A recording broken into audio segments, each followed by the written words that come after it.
Au niveau local, les écoles primaires et les établissements scolaires, collèges, lycées, écoles régionales du premier degré et établissements régionaux d'enseignement adapté sont les principaux lieux de contact entre l'éducation nationale et les familles.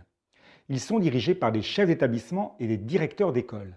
Ce maillage territorial donne lieu à une administration déconcentrée du ministère, répartie sur le territoire et organisée en services académiques. Il revient au recteur d'académie de définir l'organisation des services de l'éducation nationale au sein de l'académie qu'il dirige. Cette organisation et la répartition des missions académiques entre le rectorat et les services départementaux peut donc varier d'une académie à l'autre en fonction de leur degré de déconcentration. Les services académiques, placés sous l'autorité des recteurs d'académie et par délégation sous l'autorité de ses adjoints, sont constitués du rectorat qui constitue le siège de l'académie. Au sein du rectorat, les services administratifs sont placés sous la responsabilité du secrétaire général d'académie chargé, sous l'autorité du recteur d'académie, de l'administration de l'académie, le secrétariat particulier, le cabinet, le service de communication et les conseillers techniques sont directement rattachés au recteur d'académie des directions des services départementaux de l'éducation nationale.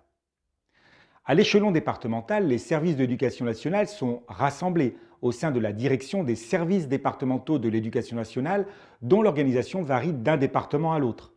Ces directions sont chargées de la mise en œuvre de l'action éducatrice et de la gestion des personnels et des établissements qui y concourent dans le cadre de l'application de la stratégie académique.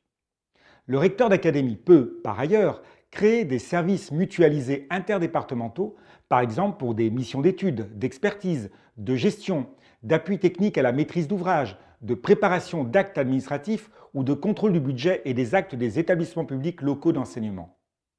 Ces services mutualisés peuvent être hébergés au rectorat ou dans une direction des services départementaux de l'éducation nationale. Au niveau régional, le recteur de région académique peut également créer, après avis ou sur proposition des recteurs de la région académique, des services interdépartementaux ou interrégionaux. L'évolution de l'organisation territoriale des ministères chargés de l'éducation nationale et de l'enseignement supérieur, de la recherche et de l'innovation vise à améliorer la gouvernance territoriale des politiques publiques dont ils ont la charge pour assurer un meilleur service aux usagers.